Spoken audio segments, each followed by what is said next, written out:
अब मैं शाम हो गई है, एक चाय की दुकान पर आजमगढ़ में हूँ। वैसे तो आज जो है वो शादियों का मौसम है।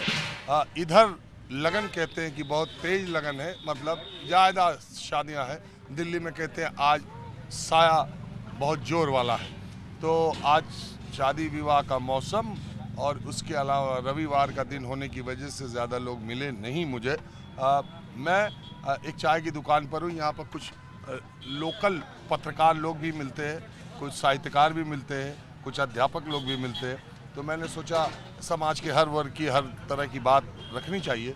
और ज़मीन पर जो पत्रकार काम करते हैं उन लोगों ने एसआईआर की ये 25-26 दिनों की प्रक्रिया को किस तरीके से देखा है, बीएलओज़ की क्या परेशानियां ज़मीन पर है, और संसद में जिन मुद्दों को लेकर एसआईआर को जो मुद्दा बनाकर विपक्ष एक बहुत बड़ा आर पार की लड़ाई करने का मन बना रहा है, क्या देश की आम जनता उन 12 राज्यों और केंद्र शासित प्रदेशों की उसको इतना बड़ा मुद्दा मान रही है, और उसको लेकर जनता क्या बहुत ज़्यादा परेशान है। सबसे पहले बाबूजी, आप डिग्री कॉलेज के प्रिंसिपल रहे हैं। चूँकि मेरा ये गिरि जनपद है, इसलिए ज़्यादातर लोगों को मैं जानता हूँ और मैं नियमित अंतराल पे आता भी रहता हूँ। तो इसलिए बाबूजी, ये एसआईआर की प्रक्रिया को आप कैसा देखते हैं? बहुत सराहनीय कदम है ये। देश में वही रहें जो देश के नागरिक हैं, और यदि बाह्य हैं तो वो नियमों के तहत रहें। वोट देने का अधिकार नहीं होना चाहिए। किसी भी विश्व के किसी भी देश में इस तरह का अधिकार नहीं है। जो यहाँ फॉल्स लोग रह रहे हैं, अपना पहचान छिपा के रह रहे हैं, नहीं होना चाहिए।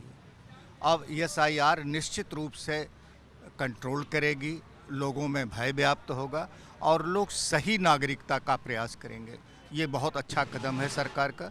इससे फॉल्स वोटिंग और ये तरह की योजनाएं ये लोग हड़पते हैं तो आम नागरिक का हक छीनते हैं। उससे ये है कि अब ये लोग डरे सहमे रहेंगे, और भारत में ये नहीं कि न रहें तो नियम संगत रहें। बस इतनी। एक चीज़ ये है प्रिंसिपल साहब, लोग ये जो विपक्षी दल के लोग, जैसे यहाँ की जो पार्टी है समाजवादी पार्टी, उत्तर प्रदेश की प्रमुख विपक्षी दल है, यहाँ के खैर उसका गढ़ ही है, उनका ये कहना है कि टारगेटेड वोट काटे जाने की प्रक्रिया है। ऐसा कुछ नहीं। हर बीएलओ को ये पावर नहीं कि किसी का वोट काट दे। वो मिलान करते हैं आपके आधार कार्ड को। हालांकि अब आधार कार्ड की विश्वसनीयता समाप्त हो रही है, लेकिन ऐसा कहीं नहीं, कोई नहीं कर सकता। अब विपक्ष को कुछ कहना चाहिए, इसलिए वो कहते हैं। उनका तो धर्म ही है कि जो पक्ष में हो उसके विपक्ष बोले। ऐसा कहीं नहीं है। हमारे गांव में हम लोग बैठ करके बीएलओ की मदद कर रहे हैं। जो देख रहे हैं वही है। सत्य ही उभर करके आएगा, इसमें संदेह नहीं। एक शंका लोगों के दिमाग में है कि फॉर्म तो अभी भरा दिया जा रहा है, अपलोड तो हो जा रहा है। हाँ, आम लोगों की जानकारी के लिए, उत्तर प्रदेश के लोगों की और जो 12 राज्यों के में हो रहा है उनकी जानकारी के लिए मैं बता दूं, ये 4 दिसंबर से इसकी डेडलाइन बढ़ा करके 11 दिसंबर तक कर दी गई है। यानी 11 दिसंबर तक आप अपना एसआईआर फॉर्म भर के अपलोड करा सकते हैं, ऑनलाइन भी कर सकते हैं।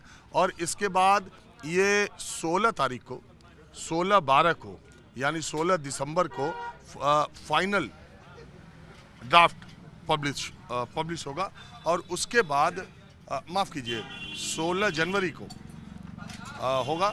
और इसके बाद आपत्तियां दावों के बाद ड्राफ्ट के बाद 14 फरवरी को शायद फाइनल और मतदाता सूची प्रकाशित होगी। एसआईआर की जो बात हो रही है, हम अभी फिलहाल एसआईआर की बात कर रहे हैं, तो कई जो वोटर हैं उनके मन में ये आशंका है कि कट जाएगी। महिलाओं की जो नाम है उनके मायके पक्ष का भी डिटेल लेना है, उनके माता पिता का भी एपिक नंबर होना चाहिए, जन्मतिथि का उसमें सिंपल। 2003 के बाद शादी हो के बहू अगर घर पे आई है तो उसके माँ बाप का वोटर लिस्ट में नाम है कि नहीं, उसका एक प्रमाण उसको दे देना है। बस इतनी सी बात है। लेकिन उसमें भी कई टेक्निकल, अब सबका नहीं मिल पाता है, जैसे बुजुर्ग है, गांव है, अब कई तकनीकी इस तरह की बातें हैं और समय सीमा के अंदर उसको देना है। बीएलओ से मिलते हैं तो बीएलओ के पास सही बात है कि प्रेशर है कि सही समय के अंदर देना है।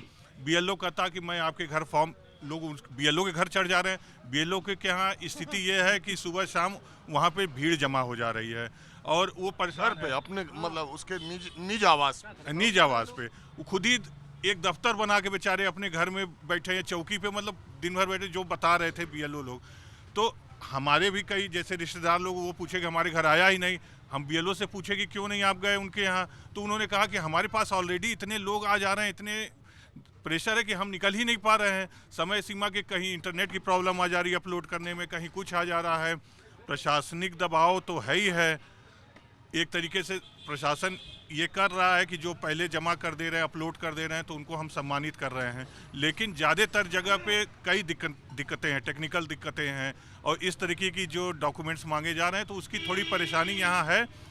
अब इससे आगे क्या होता है, उसका क्या उपयोग होगा, अभी चूंकि इधर चुनाव नहीं है तो थोड़ा समय देना चाहिए, मेरा ये मानना है। तो बहुत ज़्यादा प्रेशर बना के इस तरीके से काम का मुझको नहीं समझ में आ रहा अभी। मैं इसलिए आजमगढ़ के आप लोगों से बात कर रहा हूँ, पत्रकारों से, क्या ज़मीन पर, चूंकि ये विपक्ष का गढ़ है और यहाँ सब रिजल्ट समाजवादी पार्टी, बसपा ही, बीजेपी का पहले कहते थे कि हिंदुस्तान, उत्तर प्रदेश में जब मैं भाजपा के लोग, मैं पुराने लोगों की बात कर रहा हूँ, तो जब आजमगढ़ आता था तो कहते थे यहाँ बल्ब ही फ्यूज है। मतलब भाजपा के लिए कभी बल्ब जलने वाला जिला ही नहीं है आजमगढ़, यहाँ बल्ब ही फ्यूज है। एक भाजपा के लोग पहले 90 के दशक के संगठन के लोग कहते थे। तो आज की स्थिति में क्या आजमगढ़ जिले के भीतर जो राजनीतिक समीकरण है उसमें ज़मीन पर कहीं भी लोगों के, आम लोगों के दिमाग में ये बात है कि इसके जरिए वोट साधना, संतुलन करना, वोट काटना, ये भी हो सकता है? कहीं किसी कोने में ये शंका लोगों के दिमाग में है? जी बिल्कुल, आपका सवाल बहुत जेन्युइन है राजन भाई, लेकिन सवाल अगर आप देखें तो बेसिक चीज़ें और पुरानी चीज़ों पे अगर आप एक नज़र रखाएं तो हमारे साथी पत्रकार ने कहा कि अभी 52% हुआ, 48% बाकी है।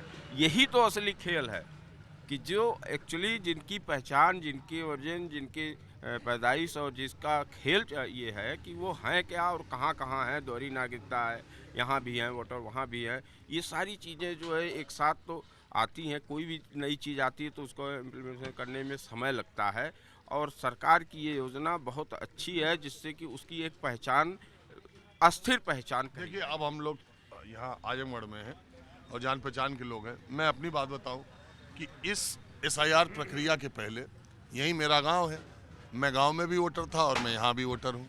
अभी कुछ दिनों पहले हमारे गांव में जो खानदान के लोग रहते हैं उन्होंने फ़ोन किया कि भैया आधार कार्ड भेज दीजिए, तो यहाँ SIR के लिए तो हम फ़ोटो और आधार कार्ड, तो मैंने कहा कि यार हम गांव के वोटर अब नहीं रहेंगे। तो हमारा एक सम्मिलित परिवार है, बहुत बड़ा परिवार है, उसमें 19 वोटर ऐसे हैं हमारे परिवार में जो दूसरी जगहों पर अब शिफ्ट हो गए। कोई गाजियाबाद में है, कोई लुधियाना में है, कोई दिल्ली में है, कोई मुंबई में है, कोई गुड़गांव में है। तो हम शिफ्ट हो चुके हैं।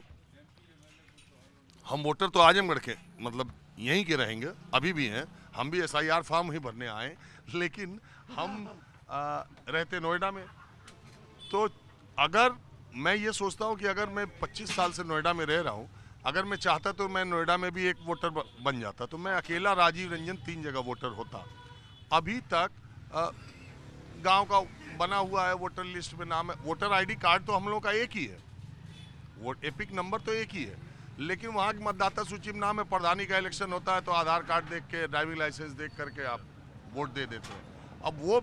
अब एक तरह से आप देखिए तो कितने हमारे गांव में, हमारे ही परिवार से अगर इतने वोट कटते हैं, और बहुत सारे लोग हमारे गांव में करीब 100 की संख्या में हैं जो लोग दूसरी जगह शिफ्ट कर चुके हैं, लेकिन उनका वोटर लिस्ट में नाम है, क्योंकि प्रधानों ने हमेशा इलेक्शन के चक्कर में किया हुआ है। तो अब तो वो सारे नाम कटेंगे। तो हल्ला तो ये होगा कि 600 वाले वोटर के गांव में 140 वोट कट गए जमीनी स्तर पर। ये भी तो एक सच्चाई है। मरे हुए लोगों के नाम, इवन मेरे फादर, उनकी डेथ हो चुकी है, लेकिन वोटर लिस्ट में अभी उनका नाम है, था अभी पीछे तक। अब इस बार हमने लिख के दे दिया कि नहीं भाई उनकी डेथ हो चुकी है। तो इस चीज़ को भी, वोट के कटने को, इस चीज़ को भी तो ध्यान में रखना चाहिए। नहीं, बिल्कुल रखना चाहिए, लेकिन आपने जो सवाल शुरू में उठाया कि जिस तरीके से कहा गया कि बल्ब ही नहीं जलने वाली बात है, तो उसके पीछे एक कहीं बल्ब नहीं जल रहा है तो उसके लिए करंट देने के लिए तो एसआईआर नहीं है। नहीं, करंट का काम तो ये करें, लेकिन एक्चुअल पहचान भी तो होगी। जो अभी आपने कहा कि प्रधानी के चुनाव में अपने वोट के साधने के लिए लोग वोटर लिस्ट में नाम रखे रहे, ये भी तो गलत है, ये भी तो सही होना चाहिए। अब जहाँ तक पूर्वांचल और आजमगढ़ की एसआईआर की प्रक्रिया देखिए, एसआईआर की प्रक्रिया पे सवाल है, बीएलओस पर हो रहे अत्यधिक दबाव का सवाल है, और एसआईआर जिस नीयत से किया जा रहा है उस नीयत से हो रहा है कि नहीं उस पे सवाल है। एसआईआर नहीं होना चाहिए। मैं नहीं मानता कि देश का कोई जिम्मेदार आदमी ये कह सकता है कि एसआईआर नहीं होना चाहिए। ये निश्चित होना चाहिए। क्यों, आप क्या मानते हैं? एसआईआर पहले भी होता रहा है भैया, ऐसा थोड़ी ना है कि एसआईआर पहली बार हो रहा है। 2003 में हुआ था, उसी का ये है कि इतने दिनों बाद हो रहा है। यार पहले भी हुआ है। हाँ बताइए। इसमें देखिए मेन ये है कि ये होना चाहिए, हो भी रहा है, सही है। और ये जो एक आरोप है कि विशेष जाति या विशेष जो है पार्टी को देने वाले वोट वाले लोगों का नाम जो काट दिया जा रहा है, ये सब बेबुनियाद है। अगर नाम कोई जो है एसआईआर फॉर्म नहीं भर पा रहा है तो वो सारे लोग हैं, सारी पार्टियों को वोट देने वाले लोग हैं। छोटा जिला है, यहाँ पे बहुत लोग जो है दिल्ली है। कहाँ बड़ा जिला? 10 विधानसभा कहाँ है? हाँ बताइए आपकी राय क्या है? देखिए, एसआईआर की प्रासंगिकता सही है, इसमें कोई दो राय नहीं है। कमियां जो हैं वह जो मैंने अध्ययन किया, बीएलओ को ठीक से प्रशिक्षित नहीं किया गया। हमारे जो पुराने वोटर लिस्ट हैं 2003 की बात जो अब हो रही है, वोटर लिस्ट में नाम सही न होने के कारण भी लोग नहीं खोज पा रहे हैं। तीसरा पक्ष यह है, सपोज दैट बीएलओ बहू है यहाँ की, वो उसको नहीं पता है कि फलाना दादा किसके घर के हैं। अब उसके साथ सहयोग करने वाला कोई नहीं है। शोर हो रहा है, आवाज़ उठाई जा रही है कि वोट काटने के लिए बन रहा है। अगर इतना ही है तो आप अपने बीएलए लगा दीजिए। बीएलओ के साथ बीएलए जब लगा देंगे, या लोकल बॉडी का जो आपका सभासद प्रधान है उसको पता है कि फलाने का दादा किसके घर के, इनाम किसके घर का है, वो उसको खोज लेगा और बीएलओ की मदद हो जाएगी। फिर यह काम 100% हो सकता है। लेकिन शोर मचाने वाले अपने बीएलए नहीं लगा रहे हैं। ये आपने बड़ा सवाल उठाया। एसआईआर की प्रक्रिया जब बिहार में हो रही थी तो उसकी सुनवाई के दौरान राजनीतिक दल नहीं पहुंच रहे थे, तो सुप्रीम कोर्ट ने उनको पार्टी बना दिया। अब बोला कि वहाँ अपील तो कर नहीं रहे, वहाँ शिकायत आप कर नहीं रहे, सुप्रीम कोर्ट में आ रहे हैं। बहरहाल ये चर्चा जारी रहेगी और संसद का सत्र सोमवार को शुरू होते ही उम्मीद है कि हंगामा भी जारी रहेगा। कैमरामैन उमेश सिंह के साथ राजीव रंजन, न्यूज़ 24 आजमगढ़।